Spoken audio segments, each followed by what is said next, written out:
Fed up with the state school funding mechanism known as Robin Hood, Keller ISD School Board said they're not going to play along anymore. In a 5-1 vote Monday, the school board voted to not pay next year's recapture payment to the state. Fox 4's Lori Brown live in Keller with the story. Lori. Gloria's Keller ISD said this vote to defy the state was a last resort after it already asked lawmakers for an increase in the per-student basic allotment.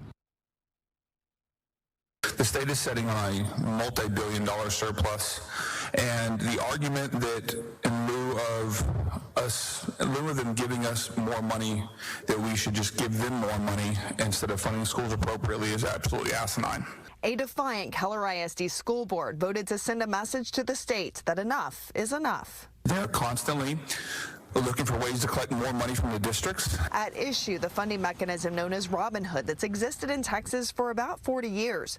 Property wealthy school districts are required to send tax dollars back to the state so they can, in theory, be distributed to districts in need. When Robin Hood started, 1983, 84-ish, the intent was wealth distribution amongst districts that had no tax base. And I think the state has missed the mark, and the issue we have is there's zero transparency with the overflow of funds. Keller ISD trustees have been asking the state to show them what it is doing with the tax dollars collected through recapture, and they say the state is not giving them any answers. We have the state sucking $5 billion worth of school district monies, and it's not just for public education that they're using.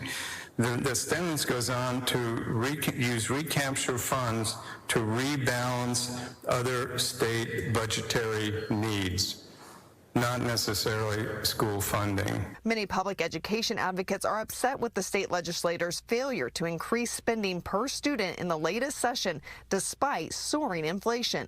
Several school funding matters stalled in the stalemate over school vouchers, but Keller trustee Ruthie Keys said she disagrees with the district refusing to pay what the state says it owes.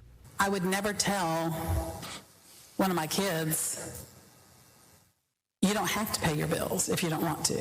If I get a bill in the mail that I don't agree with, or a grocery store receipt that mischarged, I'll fight back. I want to teach my kids, and we taught our kids, that if you don't agree with something, you fight for what you think is right. The 5-1 vote is the second like it in the state. 2 weeks ago, Spring Branch ISD in the Houston area raised a come and take it flag over the administrative building after their unanimous vote on defying recapture. And that district in itself, I think, has spent over $200 million in the last 3 years sending recapture dollars back to Austin.